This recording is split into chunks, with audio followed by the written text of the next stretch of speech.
Aquí y allá, en todas partes, siempre estoy en todo el planeta.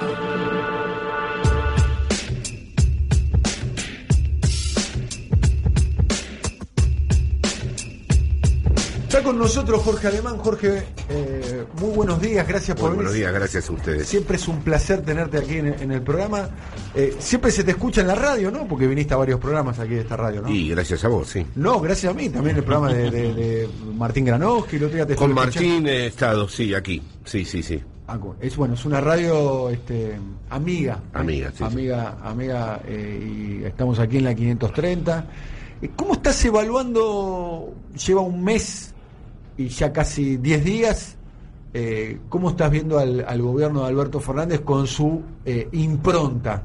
Algunos están señalando de adentro de que hay un ritmo un poco lento, algo que se empezó a percibir de afuera. Ahora inclusive hay funcionarios que de adentro están marcando eso. ¿Te parece que ese es el tono de la figura presidencial de Alberto Fernández? ¿Cómo lo estás viendo? Me parece que es muy rápido para aventurar juicios de ese calado, y me preocupa ver entre los amigos y amigas, entre los nuestros y nuestras, que a veces ya hay juicios muy contundentes con respecto a lo que ha surgido a través de este nuevo Frente para Todos. Me parece que todavía es muy poco tiempo, los problemas estructurales son muy serios. Si este proyecto fracasa, no es que fracasa un proyecto político, sino que fracasa directamente la nación, y me parece que no se ha tomado la medida de lo que ha pasado durante estos 4 años con el macrismo. Leo cosas, dado que tengo una presencia en las redes, que en muchos casos me parecen inverosímiles. ¿Por ejemplo? Bueno, está muy cuestionado, hay mucho fuego amigo, podríamos decir, está ya muy rápidamente cuestionado. Me parece, en eso, fíjate que yo me ocupo de pensar el capitalismo, sus derivaciones, sus consecuencias, pero realmente pedirle a un gobierno que todavía no ha podido ni siquiera resolver el tema de la deuda, que no puede establecer claramente un presupuesto, que recién se está situando en el mundo y en la Argentina,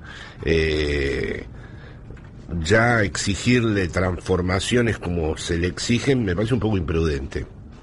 Me parece que habría que primero admitir que la devastación estructural que hubo en este país fue muy seria, y que en primer lugar se trata de un problema de supervivencia. ¿Se necesita hablar de la devastación o no?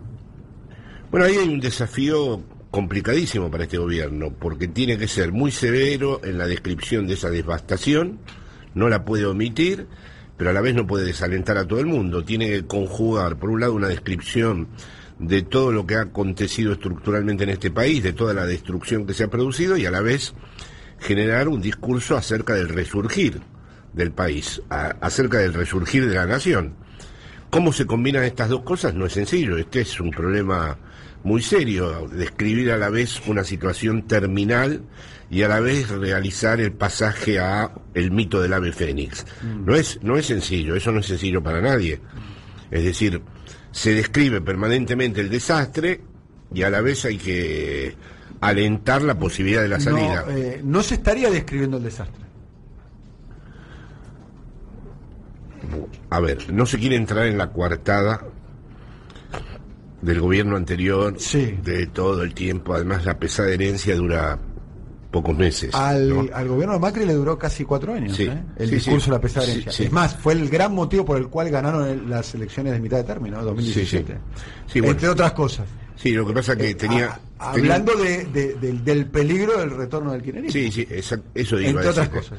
La pesada herencia tenía un combustible privilegiado que era el odio a Cristina. Si no, la pesada herencia duraba como dura en España, 1 año. Es decir, claro, lo que pasa es que la pesada herencia acá era el retorno. O sea, sin el retorno, la pesada herencia hubiera perdido consistencia, ¿no? Yo creo que aquí el gobierno intenta no situarse todo el tiempo en el plano de la víctima, sí, y trata porque tiene que conjugar esto. Sin embargo, los medios afines hablan, y además cuanto más se indaga, más se confirma el desastre que hubo, sí, ¿no? Es decir, ayer mismo estuve escuchando lo de Vicentín. Esto en cualquier otro lugar del mundo terminan todos presos, ¿no? Lo de la cerealera. O sea que yo pienso... Bueno, se desconoce cuál va a ser la actitud del gobierno nacional con respecto al caso Vicentín. Se desconoce, sí. Si es profundizar, y investigar y determinar las responsabilidades, o establecer una mesa de negociación. Todavía no se conoce. Para abrir un caso que vos definís, para nosotros es como un penal sin arquero. Rulo Latorre dice todavía, para que sea un penal sin arquero hay que cobrar el penal, digamos, y estaremos en la instancia del VAR, digo yo, ¿no? Para definir cuáles son las responsabilidades. Es un caso, como definís vos, en un país más o menos, donde las cosas más o menos funcionen, sería un caso muy serio, ¿no? Sí, grave. Pero después no dejaría de lado las circunstancias geopolíticas absolutamente adversas que hay. La soledad radical de este país en su proyecto y en su apuesta, y luego cómo está el mundo. O sea que ahí a varias compañeras y varios compañeros les pediría por favor que echen una mirada sobre lo que está ocurriendo. Vos decís que la Argentina, vos lo planteás como si fuera que es un gobierno débil que necesita fortalecerse.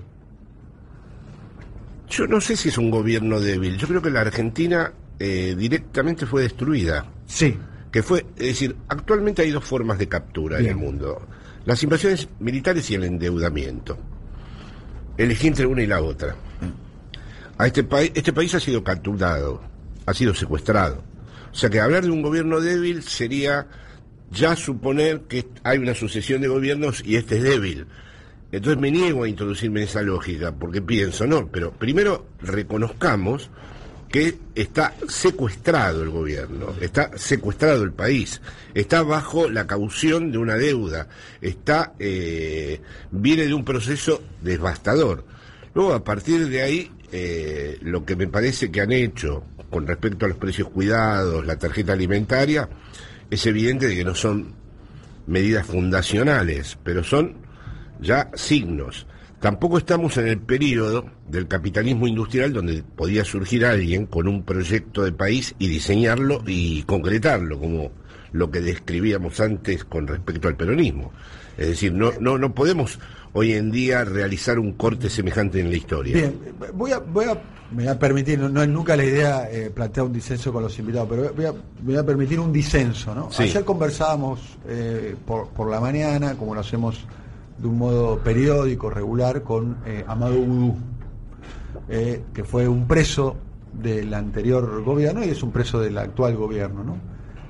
Y nos decía, Amado Boudou, esto es una opinión, tomó probablemente la que haya sido la medida más profunda, en mi opinión, esto lo puedo justificar, de todo el periodo kirchnerista, que fue a afectar al sistema financiero con un negocio central del sistema financiero tan apetecible como es el ahorro de una sociedad, que es el sistema previsional.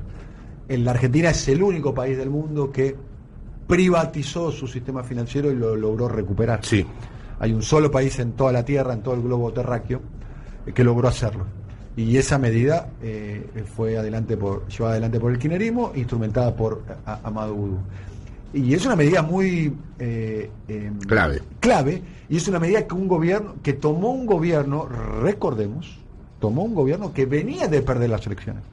Un gobierno que estaba a la retaguardia, futbolísticamente hablando, estaba defendiéndose en su campo.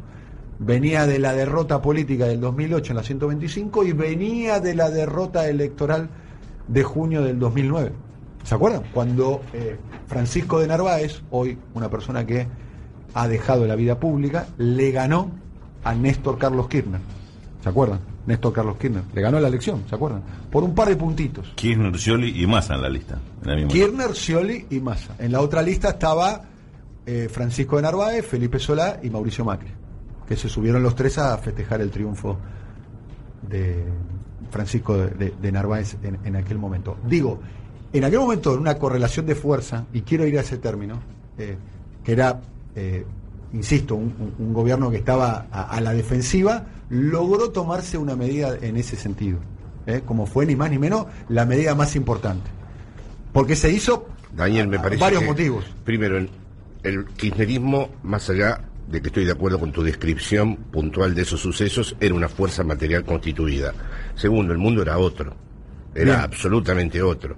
Tercero, creo que Amado es un preso político, pero pienso que este gobierno no ha consolidado en la correlación de fuerzas y en la coyuntura la suficiente capacidad como para, por ejemplo, generar un indulto. Yo también firmé el indulto a los presos políticos en España y soy consciente de que el gobierno no puede indultarlos.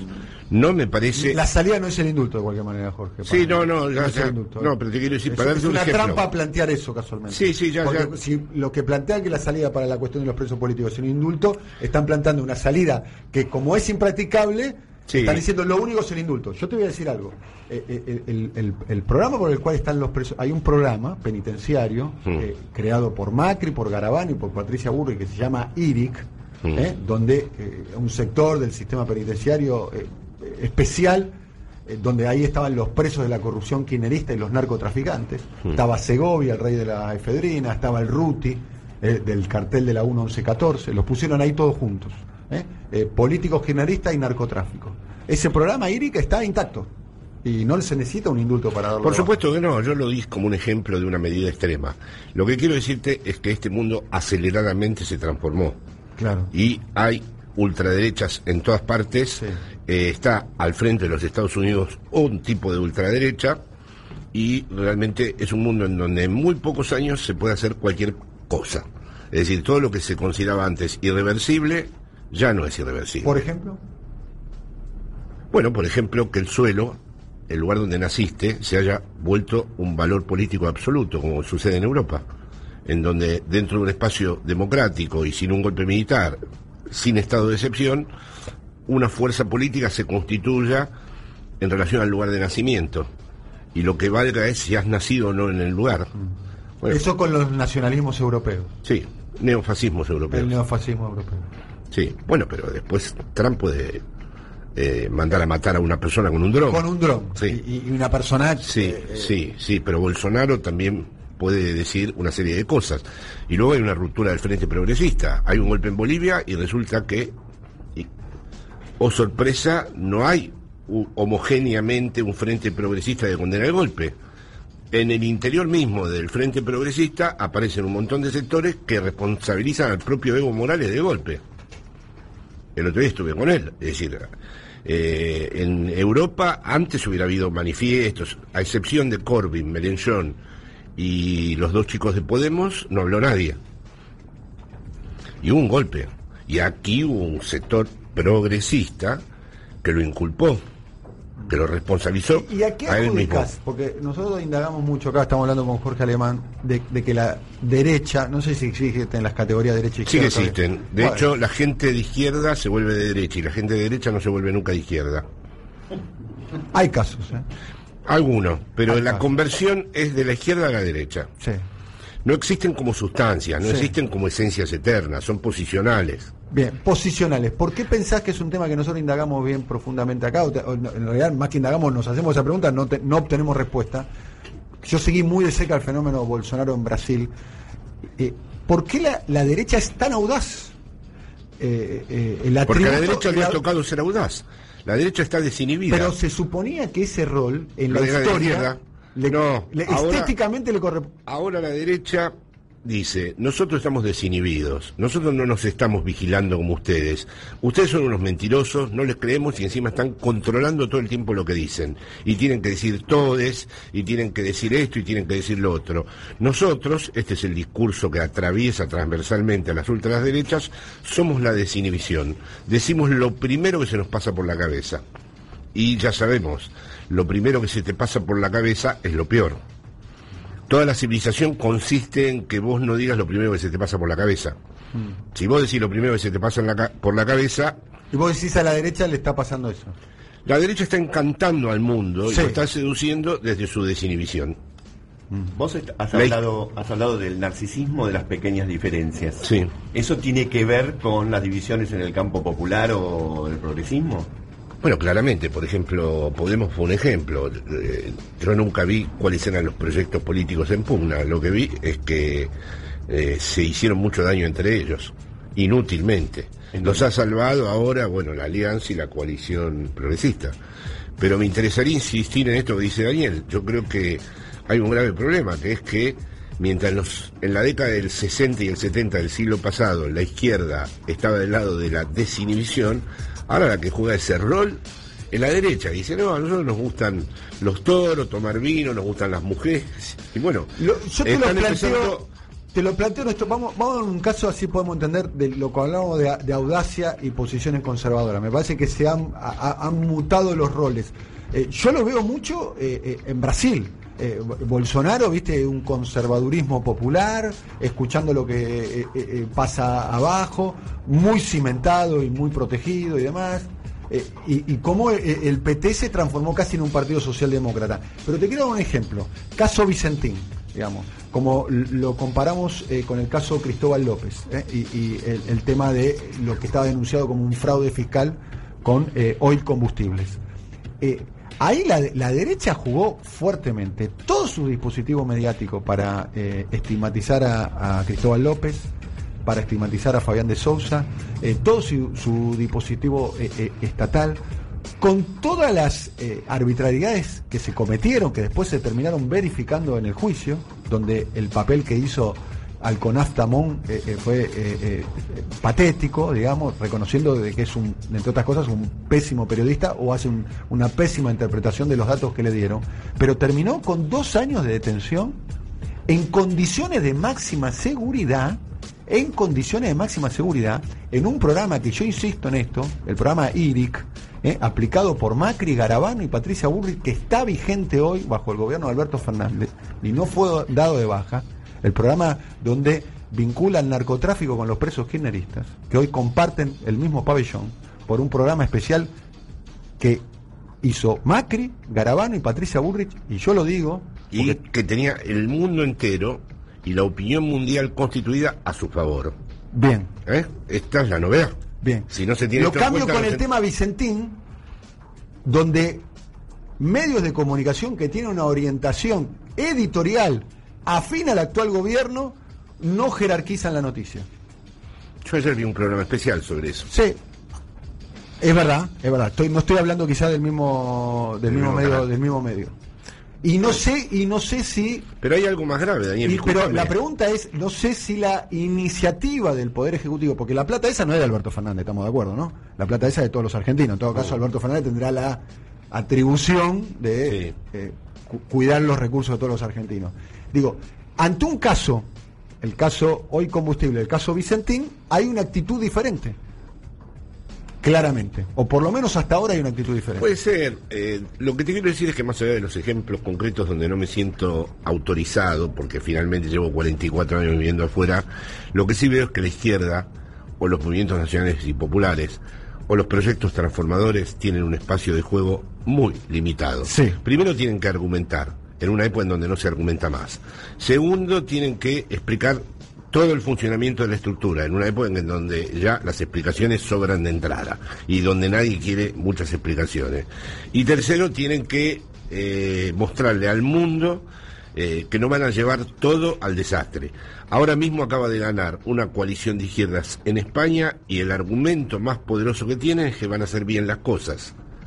Es decir, que van a hacer más o menos lo que hace Alemania. Sí. Que va a haber una presión fiscal más racional, en fin.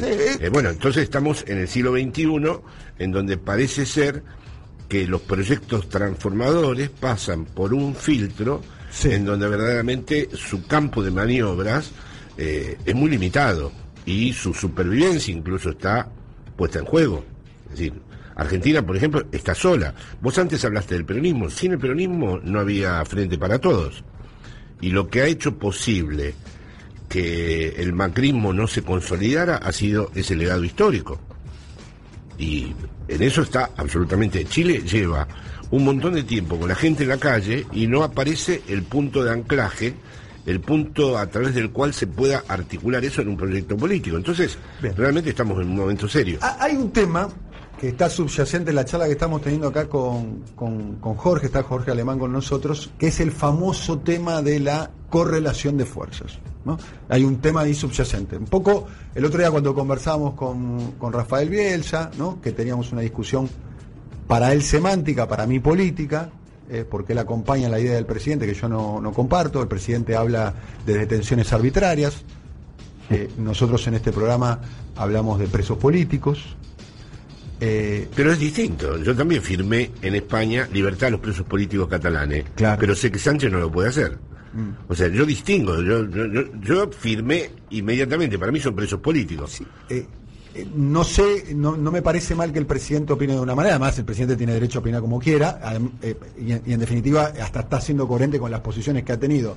Lo que sí no sé si me parece bien que no haya ningún funcionario del gobierno que plantee este debate, que es un debate que está al interior del frente gobernista. O sea, para vos hay una correlación de fuerzas que permitiría que el gobierno asumiera que hay presos políticos. Me parece que es una discusión que está al interior del frente gobernante, o sea, que no se puede obturar. ¿A vos te parece que un país que en otra época, después del macrismo, no hubiera juntado 2% de voto y consiguió el 40%, con lo cual en un año se puede poner en 50 de nuevo, es decir, en otra época el macrismo, te digo, actualmente en Europa todavía, porque rige un neoliberalismo moderado, no sistémico como el que hubo acá, Macri no junta ni el 5%, porque la gente allá le tocase el bolsillo.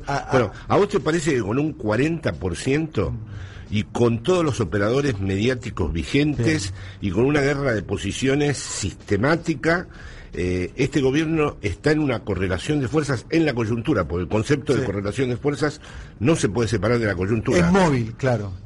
No, claro. Yo te pregunto, primero, habría que indagar por qué desde las pasos hasta las elecciones Macri obtuvo 1.800.000 votos más y Alberto Fernández 200.000 votos más, o sea, 10 veces más.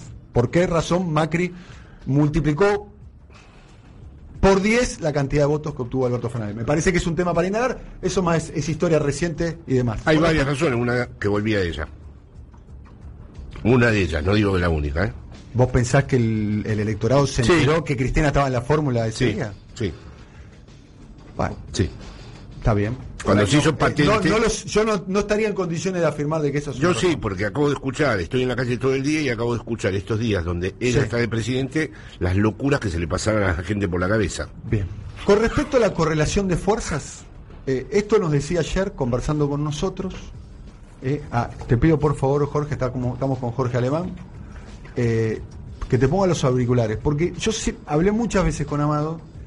Y las veces que hablaba con Amado me decía, medio en broma, medio en serio, la correlación de fuerzas no es algo que te tocan el timbre y abajo hay una moto de globo y te dicen, Daniel, Jorge, la correlación de fuerza que me pediste te la estamos mandando. Es algo que se construye, la correlación de fuerza. De acuerdo.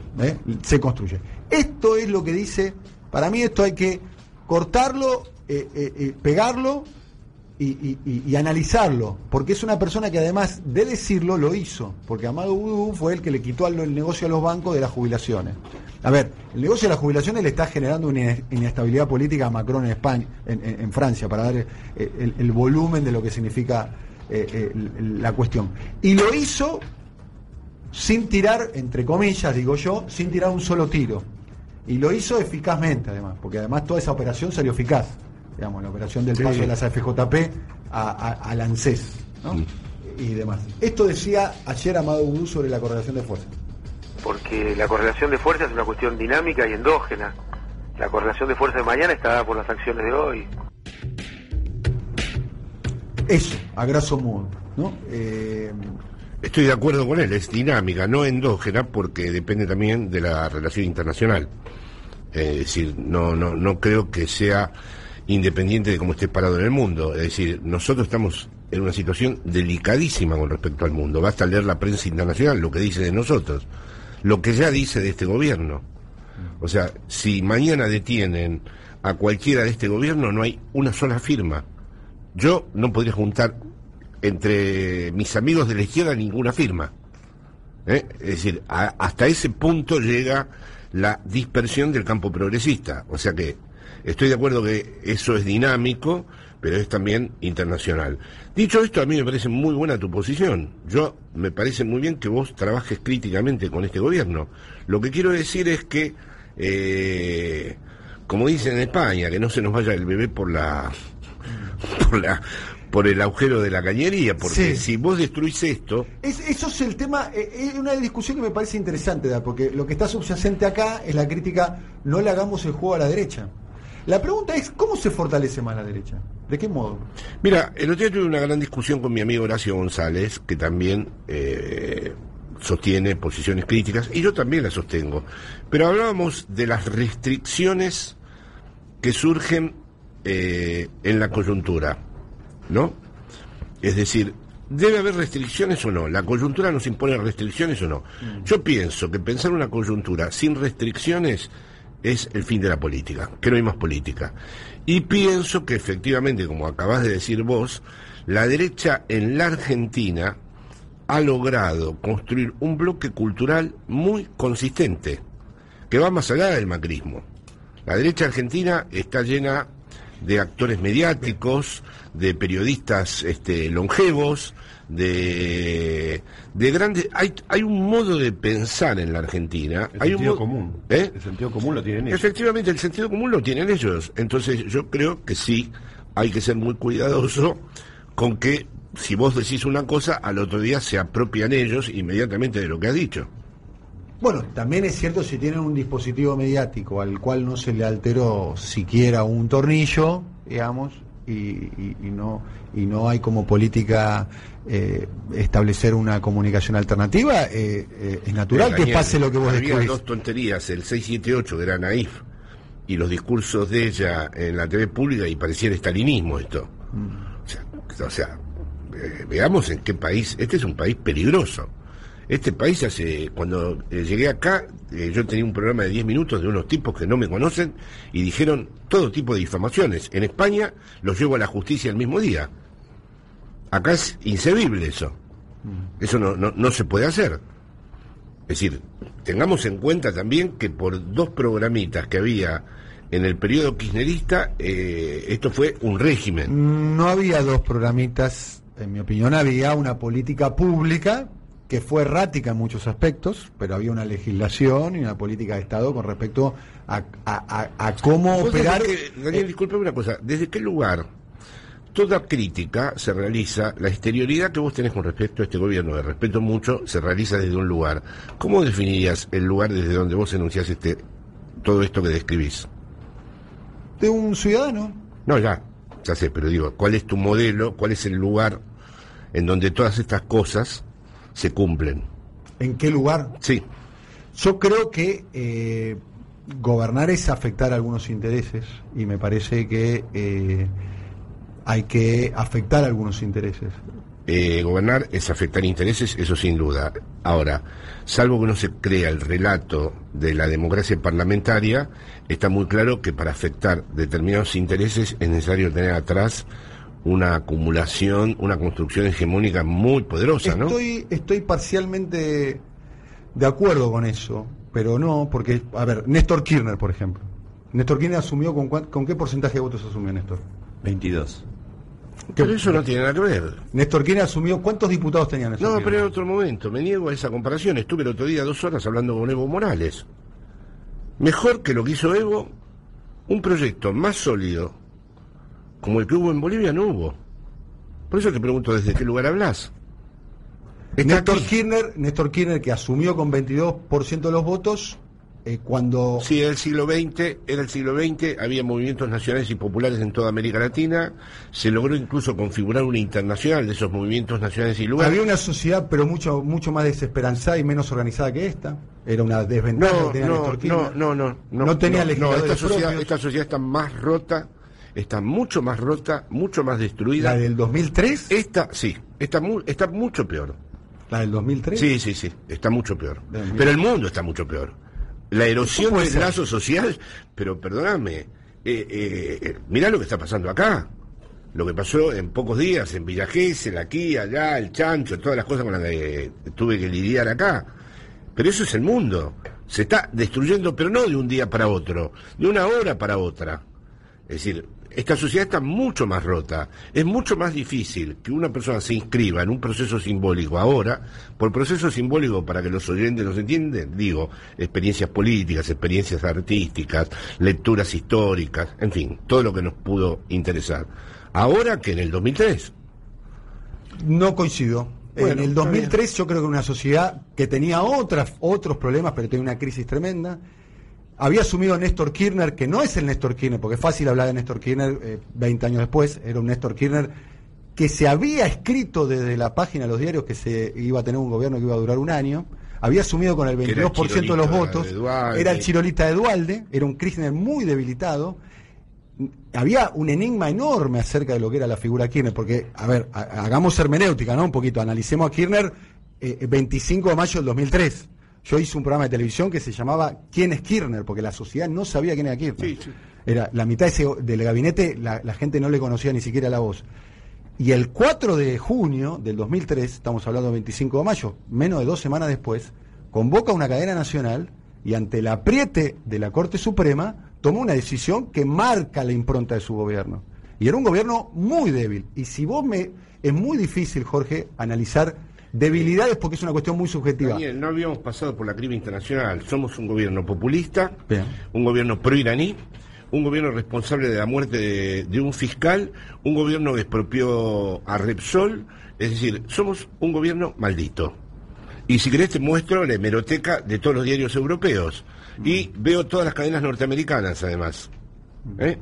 O sea que, de esa época a esta hora, hemos recibido como sello definitivo que somos un gobierno execrable y maldito y responsable de cosas gravísimas. ¿Tiene algún valor eso o no? ¿Se podría poner en otro peso? Es un gobierno que ganó claramente. Es un gobierno que tiene control parlamentario, es un gobierno que tiene una expectativa en la sociedad muy importante. Eso es para nosotros, pero vos no podés decir... Mira, te voy a contar una anécdota. En uno de los congresos en los que yo estuve, a los que suelo ir en España, de filosofía y todo eso, murió Néstor. Escribí en página 12 unas palabras de emoción y de homenaje. Y se me acercó un español y me dijo, mirá, tened cuidado, porque hay uno que se llama Jorge Alemán, y que escribió una cosa hoy sobre este Kirchner, y que, a ver si te confunden contigo. Le dije, soy yo. Casi se desmaya el tipo. Progre, español, de izquierda. Casi se desmaya. Dijo, ¿pero qué haces tú escribiendo? Le dije, ¿cómo es? Yo le he puesto Kirchner, un hombre de la verdad. ¿Pero cómo? ¿Pero qué dices? ¿Cómo es un hombre de la verdad? Es decir, esto todavía sin todo lo que vino después. Después hemos sido anatematizados. Es decir, ha caído un estigma definitivo, ¿no? Que hace que ahora mismo funcione esta lógica, que vos abrís el diario El País, hay un golpe en Bolivia y parece que le sugirieron a Evo que se retirara. Y después este gobierno sigue arrastrando, ahora está Evo aquí, tiene de vicepresidenta a la señora y sigue arrastrando todos los estigmas. Entonces comparar, me parece que se incurre, si has aceptado vos mismo la dinámica coyuntural, claro, ¿no? Me parece que esa comparación me parece que es mucho más débil, está más cerca del abismo Argentina ahora que en el 2003. Ahora juega ya definitivamente porque Macri la puso. Macri no fue un mal gobierno, Macri destruyó. Tal vez lo que hizo Macri no tenga solución. Es decir, Macri destruyó definitivamente este país.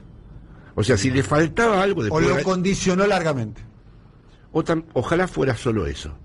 Vos pensás que es más dramático. Puede ser más dramático. Yo creo que entre la dictadura, el menemismo y el macrismo, a este país directamente le han hecho pasar por un experimento que creo que muy pocos países, salvo un país con una gran cultura política, como puede llegar a ser puede soportar eso. ¿Vos pensás que hacer algo como lo que recién describía Daniel, que hizo Kirchner en los primeros días, Néstor, o intentar un modelo como el de Evo Morales hoy te lleva a terminar en poco tiempo como Evo Morales?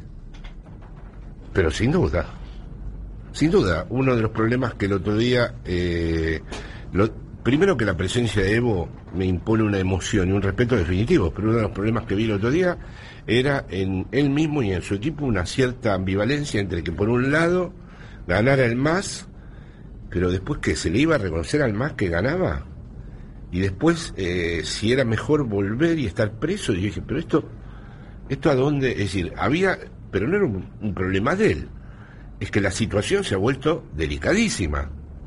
Es que verdaderamente la verdad del asunto es que el modelo más exitoso que había en Latinoamérica ha terminado con estos señores tomando el subte acá y el otro el colectivo y me parece que además no hablando entre ellos dos, como parte de lo que sucede a veces cuando hay que atravesar tormentas. No hablando entre ellos dos, ¿quién es? Entre el vice y el presi. Entre García Linera y... Cuando tenés que... Cuando decís no hablando entre ellos dos, ¿te referís a...? Tuve esa impresión. Corre por mi cuenta, ¿no? Ok, que están teniendo posiciones diferentes de cómo enfrentar lo que viene. Me parece que sí, pero es lógico, porque realmente la situación no da para tener, insisto mucho en esto, porque también tiene que ver con nosotros, no hay situaciones para ser muy claros. Ojalá yo pudiera decir esto, y entonces destruirlo a Alberto y al otro y coronarme, porque el goce de la crítica, apoyar entrega una satisfacción pobre, pero la crítica te da una superioridad moral muy interesante, ¿no? ¿No es un poco paralizante lo que estás diciendo? Teniendo en cuenta que hace falta salir de este pantano nadando. Mira, si yo pienso que esto es la continuación del macrismo, no tengas la menor duda de que voy a ser el primero en que realmente realizo una crítica, porque la pregunta que hizo antes Tonietti me parece esencial. ¿Hasta cuándo se aceptan estas restricciones, no? ¿Hasta cuándo uno, por no ser funcionario a la derecha, no habla? Bien, esas preguntas me parece que tienen mucha entidad, ¿no? Si yo veo que realmente esto no es otra cosa y perpetúa el macrismo, pero yo soy muy consciente de que verdaderamente la izquierda mundial, no aquí, no tiene más remedio de asumir tareas como de parches, de reconstrucción, no de rupturas. No tiene ninguna capacidad de ruptura. El kirchnerismo fue una ruptura. La vez pasada un alcalde del Partido Comunista francés dijo: si gano le voy a dar unas notebooks a los alumnos del colegio y una asignación universal. Y si eso lo hizo el kirchnerismo, y esa es la aspiración del Partido Comunista francés, bueno, entonces convengamos, estamos en una época del mundo más parecida a la serie Years and Years que al 2003 de la irrupción del kirchnerismo. Estamos más próximos a la distopía. Vos decís ahora a la gente el año 2040 y muchos te dicen no llegamos. Muchos piensan que el capitalismo ya no es un problema solo de su injusticia estructural por explotar la plusvalía, sino que ha vuelto a este mundo insostenible.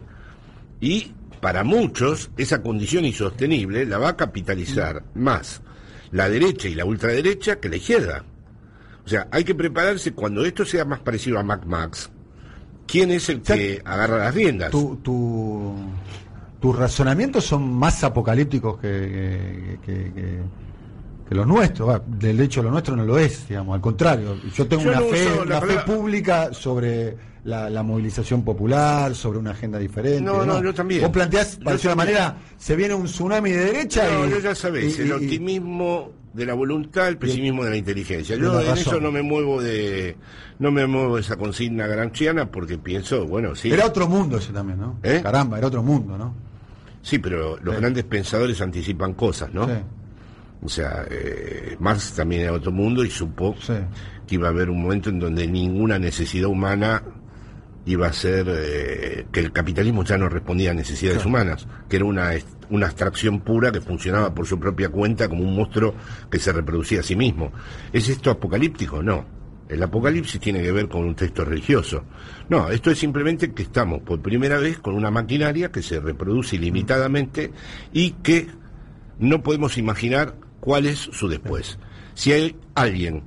Mira, todo el mundo tomó en broma el texto de Fukuyama. Fukuyama era un hijo el fin de la historia. El fin de la historia. No decía que no iba a haber guerras, que no iban a pasar cosas. Es un discípulo de Koyev, que era un gran hegeliano francés. Y Fukuyama dice que ha ganado la batalla ideológica el liberalismo frente al comunismo y al fascismo. No dice lo que dicen los conservadores liberales, que todo es posideológico. Dice que la ha ganado.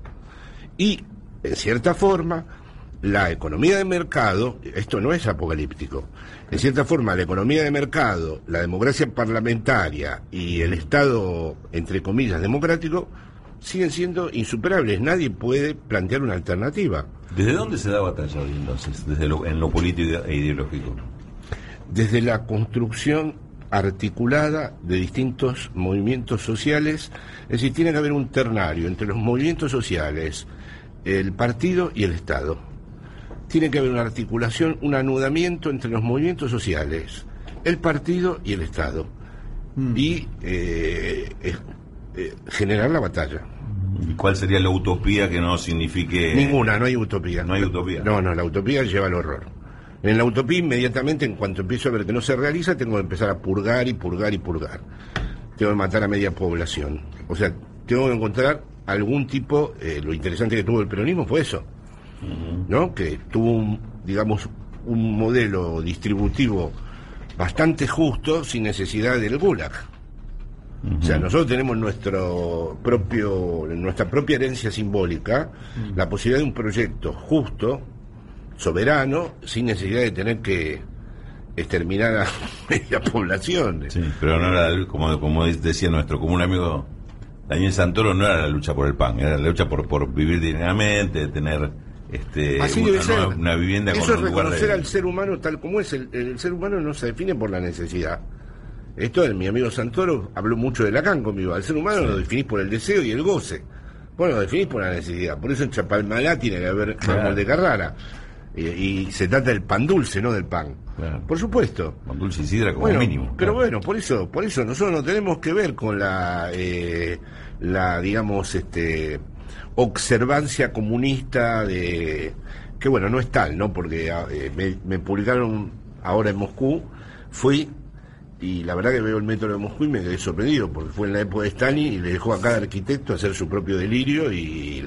Dice que son como museos, son ¿no? museos bajo tierra. Son obras maestras. Acá lo estaban marcando al modo de ejemplo de Chapalmalá. Yo no veo utopía, yo no veo ni siquiera la palabra socialismo, me resulta difícil. E incluso la palabra justicialismo, si lees la comunidad organizada, que no es cualquier cosa porque el tipo no es que dio unas palabras de bienvenida, sino que cerró un congreso con toda la pesada filosófica, también es compleja, porque verdaderamente hay una relación entre el yo y el nosotros, a realizarse históricamente, de muchísima complejidad. Y no es por apocalipsis.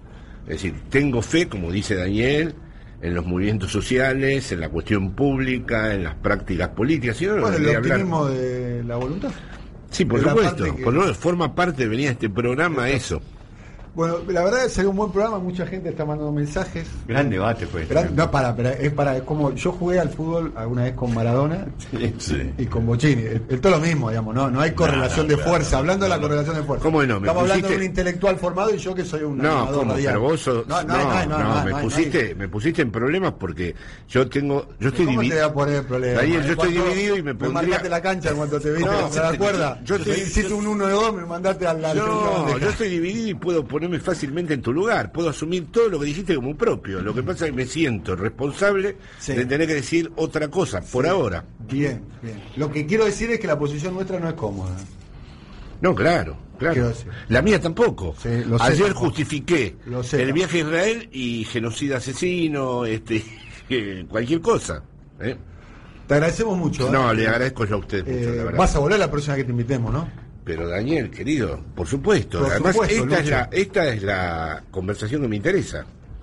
Este es el debate. Formo parte del debate. Estoy en interés. No me resulta en absoluto ajeno este debate. Este debate se da en mi cabeza todo el tiempo. Lo que vos dijiste hoy está todo el tiempo como cuestionamiento en mí.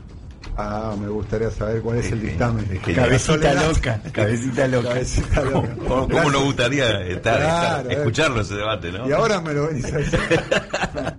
Siempre soy. Somos radio. Somos Cítrica. Somos aire.